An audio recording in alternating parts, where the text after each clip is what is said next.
Quelle est la différence que vous faites entre le mensonge, là j'ai saisi, et l'illusion? C'est pas... En fait, l'illusion...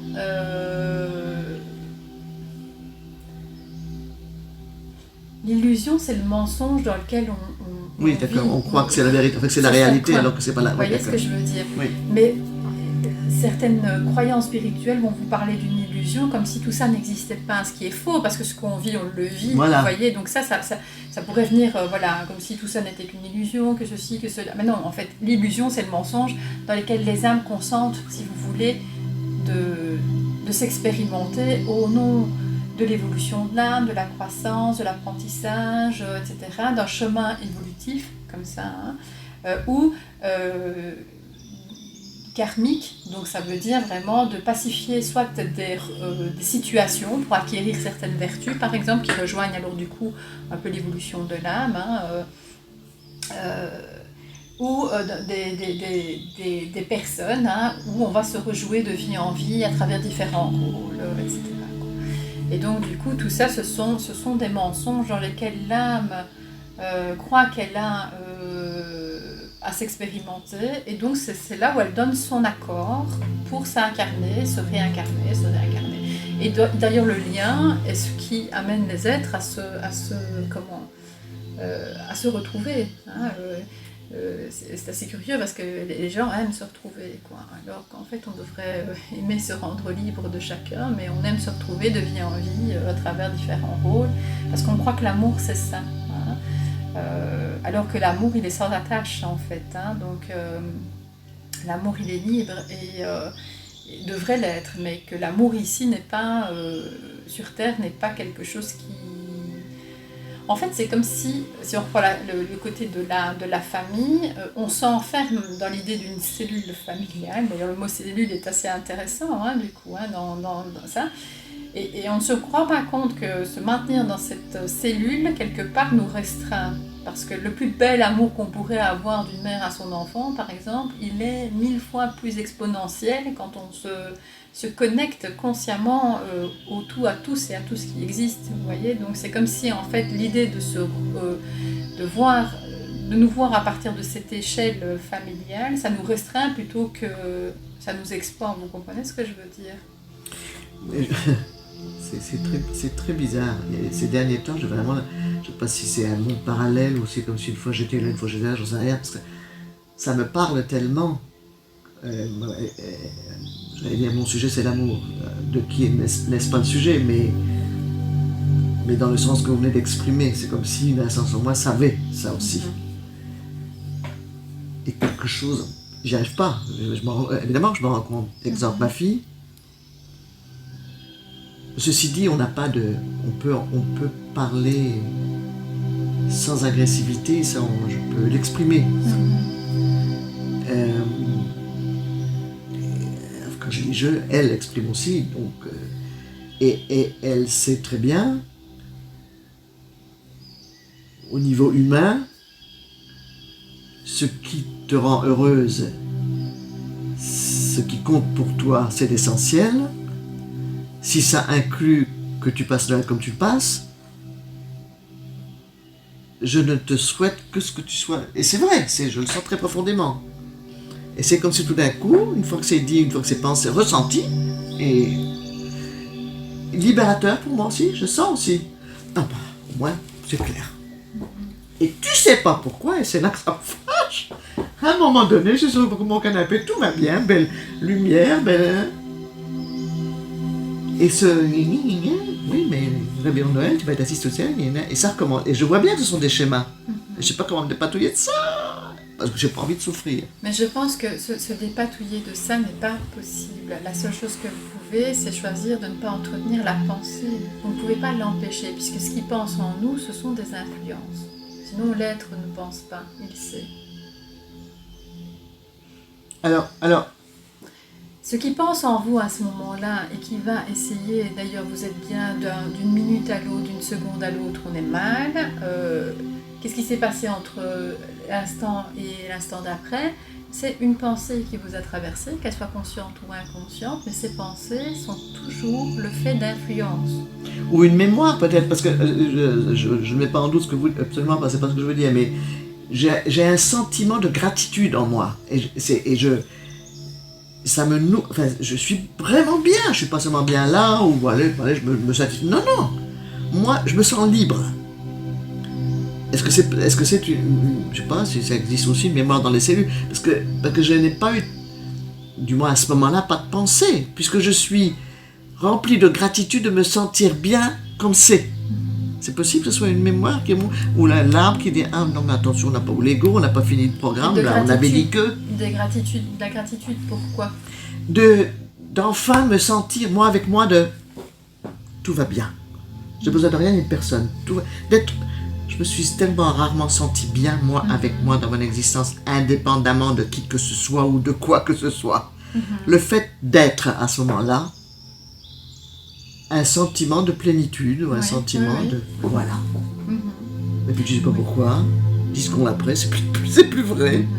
Alors ça peut tout à fait... Si c'est une pensée, ça peut être tout à fait inconscient aussi. Hein. Ok. Mais peu importe. L'important n'est pas de savoir si c'est une pensée, une mémoire, si elle est dans l'ADN ou si elle est dans l'âme. Vous voyez, ça aussi, on s'en fout. Peu importe d'où ça vient. Ce qui est important de saisir, c'est l'état dans lequel je suis, l'état d'après. Oui. Hein. Et peu importe l'influence, on perçoit qu'il y a une influence. Et de toute façon, l'influence, elle est toujours énergétique. Que ce soit une mémoire de là, de là, c'est une énergie qui vient et qui modifie l'état en un autre état. Oui. Vous ne pouvez pas empêcher les choses d'arriver, c'est impossible. Parce que vous êtes incarné. Tant que vous êtes incarné, vous êtes soumis à ces programmations. Il ne faut pas lutter contre ça. Il faut juste se rendre compte que... Parce que sinon, en fait, quand je dis lutter, c'est à la fois lutter et à la fois essayer de chercher une porte de sortie qui n'existe pas. Cette porte de sortie n'existe pas. Vous êtes dans un corps physique qui fonctionne à minima et qui est fait pour être bridé. Il n'y a pas de système énergétique équilibré, ça n'existe pas. Vous pouvez vous équilibrer, sortir d'ici, la sorte d'après, vous êtes déséquilibré. Un coup de fil plus tard, c'est fini. Donc il faut arrêter de chercher un Graal qui n'est pas de ce monde. Ça aussi, ça permet de cesser la quête. Hein. Ça permet de... Cesser la quête. Ce corps, cette existence, est un enfermement. Votre corps est un enfermement. Le monde dans lequel nous sommes est un enfermement. C'est conscient de cet enfermement que l'être peut se rendre libre. C'est pas en croyant qu'il est libre qu'il peut se rendre libre. Vous comprenez? C'est à partir de ce qui est. Et ce qui est, c'est un corps qui fonctionne à minima, qui lui rappelle à chaque fois qu'il est un corps, qui lui rappelle à chaque fois sa personnalité d'être incarné, avec ses petites souffrances, avec ses mémoires, avec, vous voyez, avec son passif, avec... Donc ça, il faut prendre la cartographie complète de ce qui nous constitue sa matrice individuelle, donc qui sont de l'ordre de toute sa programme, et puis la matrice dans laquelle on est, collective, et qui nous influence, et que nous on est là, mais qu'on ne peut pas... on peut que se rendre compte qu'on est bridé pour faire ce pas de côté, et choisir en conscience de ne pas s'entretenir là-dedans. Vous comprenez? Et c'est à ce moment-là, c'est à chaque fois que... que tout ce qui doit être mis en place pour nous enfermer à nouveau, faire ce pas de côté et choisir dans la pleine conscience de qui on est, de ne pas s'entretenir dans ces schémas limitants. Mais c'est une responsabilité consciente qui s'opère en chaque instant. Et donc ça, il faut accepter aussi de devenir cet être responsable. Parce que conscient, vous voyez ? Et savoir aussi que toute énergie est récupérée. Donc plus on s'entretient au niveau mental, plus on nourrit de l'émotivité ou de l'aspect émotionnel, et plus on nourrit le plan, ses forces et tout ce qui va avec. Vous comprenez ? Et plus on s'entretient aussi, nous, à amplifier, densifier l'état d'être qu'on ressent, quoi, qui, à la base, n'est censé que passer. Hein, si on ressent de la tristesse, en général, si on ne s'accroche pas à sa tristesse et qu'on ne la fait pas basculer dans une nostalgie ou une mélancolie, cette tristesse, elle ne fait que passer. Et si on commence à ruminer sur sa tristesse, qu'on va regarder le petit film, ou de la petite musique, ou penser à des souvenirs, sortir l'album photo, enfin, là, c'est fini, quoi. Vous voyez ce que je veux dire ? On va alimenter sur quelque chose, et donc on va l'amplifier, on va le densifier, quoi. C'est un peu, Si on a notre cœur qui palpite, hein, si on observe son cœur qui palpite, notre cœur il palpite encore plus fort, quoi. Ça c'est mécanique. Donc tout ce sur quoi on pose le regard s'amplifie. Alors par rapport à quittons Cécile,